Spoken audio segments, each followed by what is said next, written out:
வணக்கம் நண்பர்களே. Channel Arkham சார்பாக ஆர்டிஎஸ் கூட்டணி பற்றி பல பாரதிய ஜனதா அதிமுக கூட்டணி பற்றி பல சர்ச்சைகள் அப்படி பேசிட்டு கொண்டுட்டு இருக்காங்க. எல்லா பத்திரிகை ஊடகங்கள் எல்லாம் வந்து எப்படி கூட்டணி வைக்கலாம், இப்போ அதிமுக எப்படி கூட்டணி வைக்கலாம் அப்படின்றது. அது வந்து அதிமுகவினுடைய தனிப்பட்ட பிரச்சனை. இதில் யாரும் தலையிடுறதுக்கு யாருக்கும் உரிமை கிடையாது.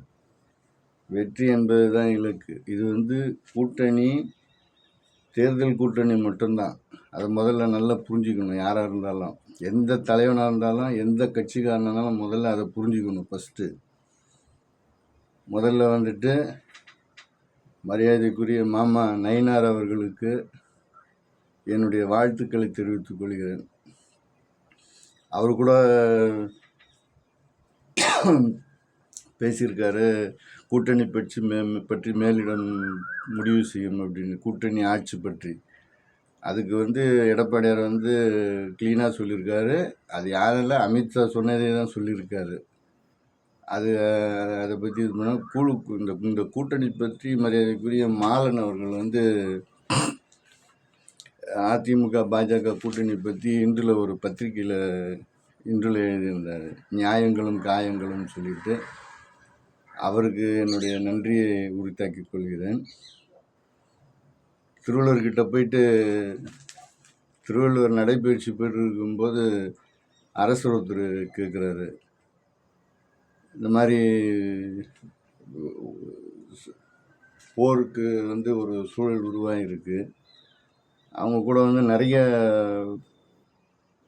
அதான் சின்ன சின்ன பிரபுக்கள்லாம் இருக்கிறாங்க, எல்லாம் அவங்க ஏற்கனவே நம்ம வந்து வென்றிருக்கிறோம் அவங்கக்கிட்ட, அது ஒன்றும் பெரிய விஷயம், வெல்ல முடியாத ஆள் கிடையாது, வென்றிருக்கிறோம். ஆனால் இன்றைக்கி இருக்கிற சூழல் கொஞ்சம் லேசாக பலவீனமாக இருக்கிற மாதிரி தெரியுது அப்படின்னு சொல்லிட்டு அந்த ராஜா வந்து சொல்கிறாரு. வள்ளுவர் வந்து ஒரே வரியில் சொல்லிடுறாரு. என்ன சொல்லிடுறாருன்னாக்கா, வினைவெளியும் தன்வெளியும் மாற்றான் வழியும் துணை வழியும் தூக்கி செயல் அப்படின்னு ஒரே வார்த்தையில் சொல்லிடுறாரு.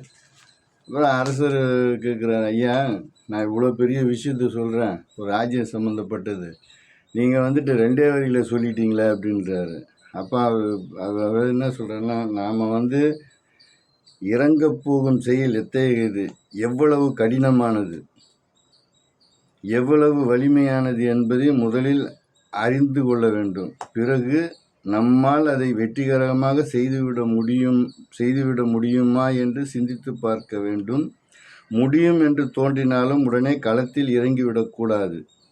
அதை எதிர்க்கக்கூடிய எதிரிகள் யார், அவர்களுடைய வலிமை என்ன என்பதை ஆராய வேண்டும். அப்போது நிலைமை ஓரளவு தெளிவாகும். அந்த வேலையை முடிக்க கூட யாரையாவது துணை சேர்த்து கொள்ளலாம் என்று தோன்றும். அப்படி துணைவரை சேர்த்து கொள்ளும் முன் அவர்களது பலம் என்ன என்பதை அறிந்து கொள்ள வேண்டும். இதுதான் வள்ளுவருடைய அந்த அந்த குறளுக்கான பொருள். இப்போ இப்படி பார்த்தீங்கன்னாக்கா நிறைய விஷயங்கள் வந்து இங்கே வந்து நடந்திருக்கு தமிழ்நாட்டில். இதே வந்து திராவிட முன்னேற்ற கழகம் வந்து பாரதிய ஜனதா கூட கூட்டணி இருந்து 99 வாஜ்பாய் காலத்தில் 4.5 ஆண்டுகள் வந்து மத்தியில் 4 மந்திரிங்க இருந்திருக்காங்க. அப்போ அதெல்லாம் வந்து எந்த தர்மத்தில் இருந்தது அதெல்லாம்? அப்போ எப்படி அப்போ வந்து வாஜ்பாயும் அன்றைக்கு இருந்த அத்வானி ரத யாத்திரை நடந்து பெரிய கலவரத்தை உண்டு பண்ணி 97, 98 இங்கே வந்து இப்போ இஸ்லாமியர்கள்லாம் வந்து நிறைய வந்து காவல்துறையினால 2-3 பேர் சுடப்பட்டாங்க. ஐசோஸில் வந்து பெரிய கலவரமாக நடந்தது. இதெல்லாம் தெரியாதா இஸ்லாமியர்கள்? யாருக்கும் தெரியாதா? இதெல்லாம் மறந்து போச்சா? அந்த ஐசோஸ் பள்ளிவாசலில் வந்து ஒரு ஒரு இஸ்லாமிய நபர் வந்து அந்த கலவரத்தில் வந்து எகிரி உள்ளே குதிக்கலான்னு இருக்கும்போது சுடப்பட்டு அங்கே இறந்து போன அந்த படங்கள் எல்லாம் காட்டவா? என்கிட்ட ஆதாரமே இருக்குது, காட்டவா?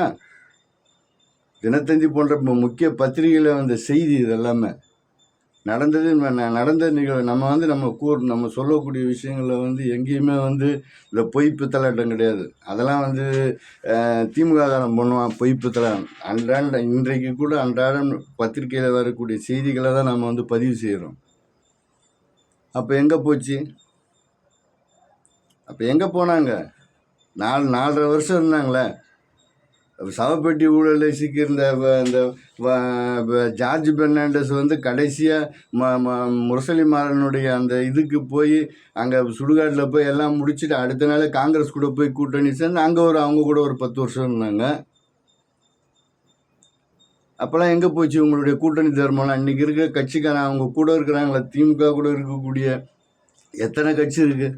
கம்யூனிஸ்ட்லேருந்து திருமாவளவன்லேருந்து தமுமுக எத்தனை இஸ்லாமிய இயக்கங்கள் எத்தனை பேர் இஸ்லாமியருக்கு ஆதரவு கொடுக்குறாங்களே எவ்வளோ பேர்? அது அவங்களுக்கெல்லாம் தெரியாதா? இந்த தமிழ்நாட்டில் வந்து பாரதிய ஜனதா வந்து வளர்ந்ததுக்கு முழு முதல் காரணமே வந்து திராவிட முன்னேற்ற கழகம் தான். அவன் ஒரு ஜனநாயக ரீதியாக அரசியல் கட்சி நடத்துகிறான். அவனுக்கு பின்புலம் வந்து ஆர்எஸ்எஸ் இருக்குன்றதை நம்ம அதை மறுக்கிறதுக்கு இதே கிடையாது.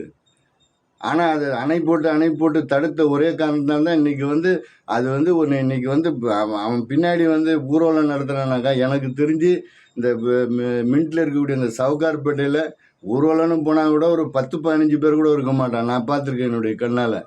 இன்றைக்கி வளர்ந்ததுக்கு காரணமே வந்து திமுக தான். அது கூட்டணி வந்து நாங்கள் இது பண்ணுறோன்னாக்கா எங்களுக்கு வெற்றிக்கான கூட்டணி. இது நாங்கள் வெற்றி பெற வேண்டும் என்பதற்காக நாங்கள் வந்து கூட்டணி இதை வந்து கேட்கறதுக்கு யாருக்கும் எந்த உரிமையும் கிடையாது. ஆமாம், இது வந்து கொள்கை கூட்டணி கிடையாது, தேர்தலுக்கான கூட்டணி மட்டும். இப்படிப்பட்ட பேசக்கூடிய தலைவர்களை வந்து இந்த காணொளி வாயிலாக கடுமையாக அனைத்து இந்திய அண்ணா திராவிட முன்னேற்ற கழகத்தினுடைய கடைகோடி தொண்டன் என்ற மொழியை வன்மையாக கண்டிக்கிறேன். நன்றி, வணக்கம். ஆர்டிஎஸ்.